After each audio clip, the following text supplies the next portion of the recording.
Hello everyone, इस video में हम देखेंगे क्लास 8 हिस्ट्री का chapter 3 ruling the country side के क्वेश्चन आंसर्स।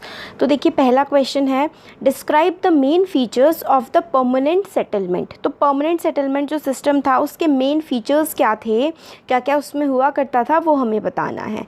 तो देखिए, मेन फीचर्स थे इट वॉज इंट्रोड्यूस्ड इन 1793। तो देखिए कब स्टार्ट हुआ, इंट्रोड्यूस का मतलब है ये इस समय से 1793 से ये स्टार्ट हो गया था।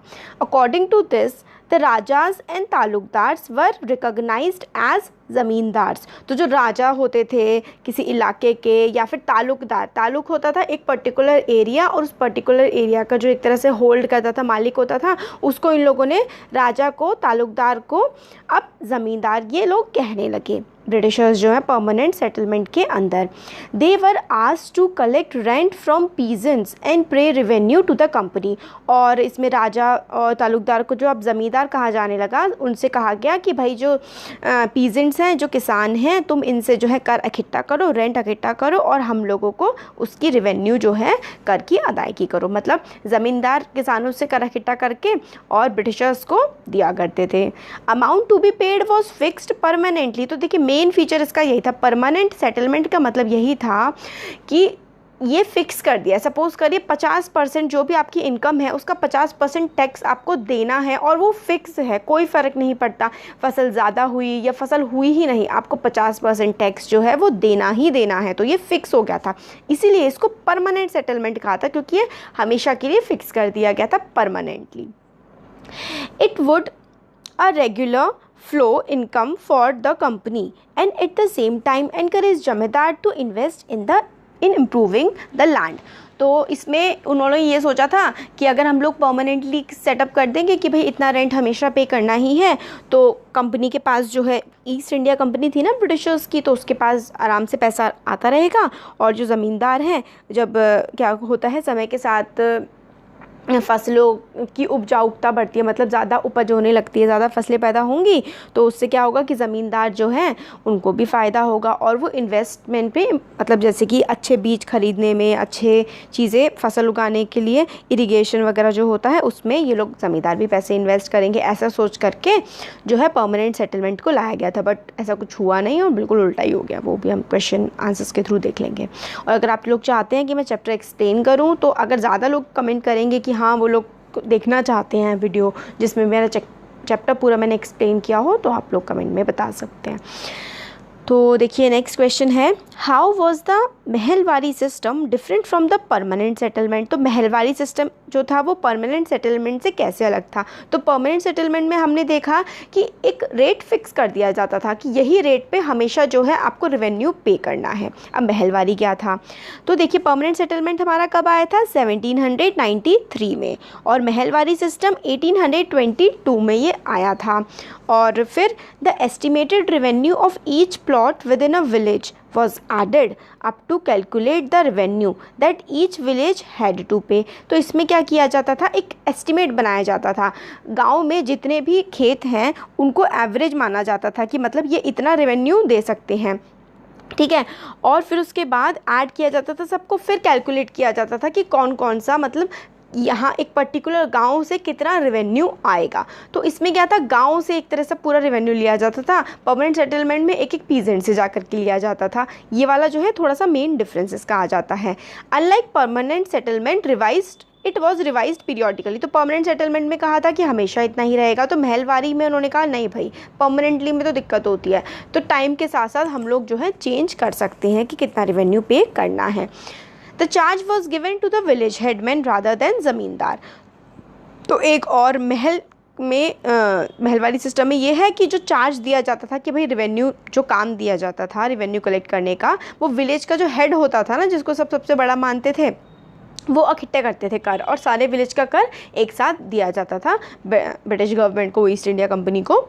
तो और जैसे कि हम लोगों ने परमानेंट सेटलमेंट में देखा था कि ज़मींदार देते थे, तो इसमें विलेज के हेडमैन देते थे। तो देखिए महल का मतलब ही होता था लैंड। पंजाब वाले रीजन में इसको अप्लाई किया गया था, और उसके काफ़ी सारे, पंजाब और दूसरे काफ़ी सारे एरिया में, तो वहाँ पे महल का मतलब ही ये होता था एरिया, ज़मीन।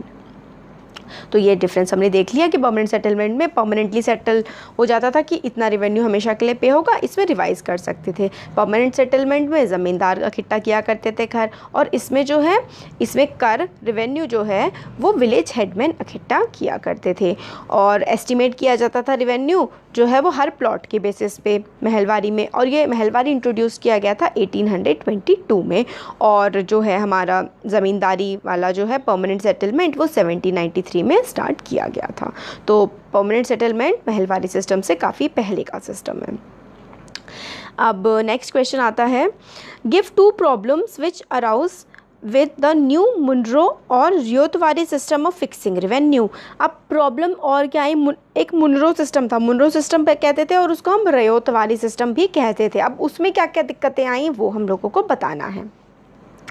तो two problem which arose with the new Munro system of fixing revenue were, तो दो मेन प्रॉब्लम जो आई मुनरो का जो सिस्टम था जिसको रियोतवारी सिस्टम भी कहा जाता था, उसमें क्या दिक्कतें आई, तो था to increase income revenue officials fixed very high revenue demand which peasants were unable to pay। तो क्या हो गया था इस वाले केस में कि जो लोग कर इकट्ठा किया करते थे, रेवेन्यू ऑफिशियल्स बोला करते थे उनको। देखिए परमानेंट सेटलमेंट में ज़मींदार, महल वाली सिस्टम में विलेज हेडमैन, और मुनरो का रियोतवारी सिस्टम जो था इसमें जो रेवेन्यू ऑफिशियल्स थे वो कर इकट्ठा किया करते थे। मगर उन लोगों ने इतना ज़्यादा हाई रेवेन्यू सेटअप कर दिया कि मतलब जो पीजेंट्स है ना, किसान, उसको पे करने में ही मतलब उनकी हालत ख़राब हो जाती थी, पे नहीं कर पाते थे, इतना ज़्यादा जो है रेवेन्यू उनके द्वारा मांगा जाता था। अब है second point, the official imagine that the new system would transform the peasants into rich farmers but this did not happen. तो उन लोगों को लग रहा था कि पीजेंट्स इस सिस्टम की वजह से, रियोतवारी की वजह से अमीर हो जाएंगे, बट ऐसा कुछ नहीं हुआ। भाई अमीर हो कैसे जाएंगे जब तुम इतना ज़्यादा उन लोगों से पैसा ले रहे हो, उनकी फसल पता है 60-70% तक पैसा ले लिया जाता था। मतलब अगर आप लोग 100 रुपये कमा रहे हैं ना, तो आपसे 60-70 रुपये ले लेंगे ये लोग, ये वाली मतलब हालत थी इतनी ज़्यादा ख़राब। तो भाई कैसे पीजेंट अमीर हो जाएगा, तो इसलिए ये सिस्टम फेल हो गया, मुनरो या फिर रियोतवारी सिस्टम हम जैसे कहते हैं। नेक्स्ट है, why were ryots reluctant to grow indigo. जो देखिए रियोत का मतलब होता था पीजेंट, जो साउथ इंडिया साइड में ना क्या होता था, जो पीजेंट्स होते थे ना उनको रियोत बोला जाता था, और उस सिस्टम को रियोत वाली सिस्टम बोला गया। तो रियोत जो थे वो इंडिगो क्यों नहीं उगाना चाहते थे, तो इंडिगो होता है जो हमारा नील होता है ना, इसको इंग्लिश में हम इंडिगो कहते हैं। तो नील की खेती क्यों नहीं करना चाहते थे रियोत, तो ryots reluctant to grow indigo because the price they got for the indigo they produce was very low and they were unable to pay the loans which they have taken from the planters. तो देखिए जो रियोत्स होते थे उनको इसको उगाने के लिए ना पहले तो प्लांटर्स से लोन लेना पड़ता था, मगर इनको इसकी इंडिगो की इतनी कम कीमत मिलती थी, इतना कम पैसा मिलता था कि ये लोग जो कर लेते थे ना, जो लोग लोन लेते थे वो लोन को चुका ही नहीं पाते थे। तो एक तो ये प्रॉब्लम थी।